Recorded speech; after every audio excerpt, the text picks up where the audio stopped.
wag ho nating ialis sa mga Pilipino yung karapatan na magsabi din po ng kanilang damdamin kapag pinag-uusapan po, dagdag na buwis.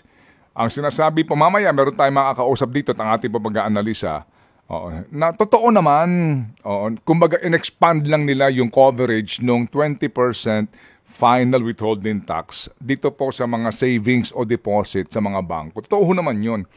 Pero kasi nga, dagdag pa rin po ito. Ang sisteho, ito lang ako po'y nag-iisip lamang at nangangarap na bukas makalawa, baka din po mapagtanto nitong kasalukuyan nating presidente na ang pangalan ay... nakalimutan. Sorry. Dati pangalan ko Senior moment lang. Dati pangalan ko lang nakakalimutan mo ngayon pati Pangulo. Bakit? Pangulo natin. It's a joke, ma'am. You strike it out Trump, diba? of the record. It's a joke, ma'am. Okay, It's a joke, Marcos ma'am. Jr. po.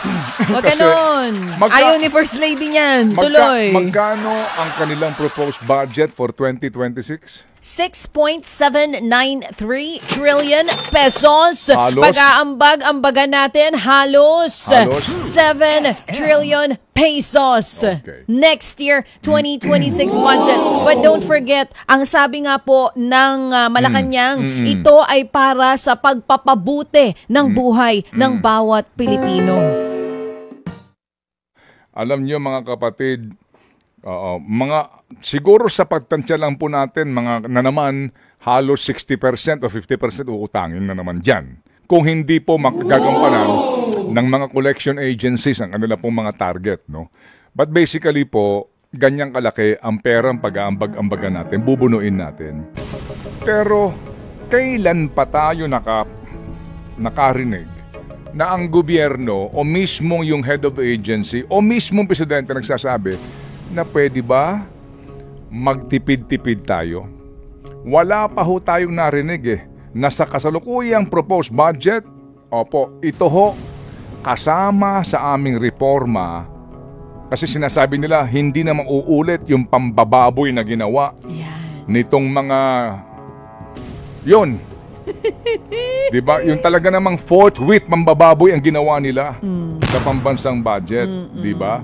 Hindi na daw mauulit yan. Hindi na Mag-iiba daw ho ngayon. Oo, may budget. Pwede ba samahan nyo na ngayon, mas magtitipid na kayo? Oo. Kasi yan ang masakit sa atin. Ito ho yung masakit sa mga kababayan natin. Na hindi ka nakakaramdam ng pagtitipid nila Kung gumasta, akala mo talagang pera nila. Hindi ba? At wala silang pakialam sa mga wastage, sa pag-aaksaya. Yan po yun kailan ka makakarinig na sasabihin ng presidente na ako ay naglalabas ngayon ng executive order, lahat magtitipid. Magtipid ka sa supplies na ginagamit sa mga opisina, magtipid ka sa kuryente, magtipid ka sa gasolina, magtipid sa biyahe. Yan. O kailan pa naging magtipid transparent? Magtipid sa catering. Oo. Tama. Correct ka Bawal dyan.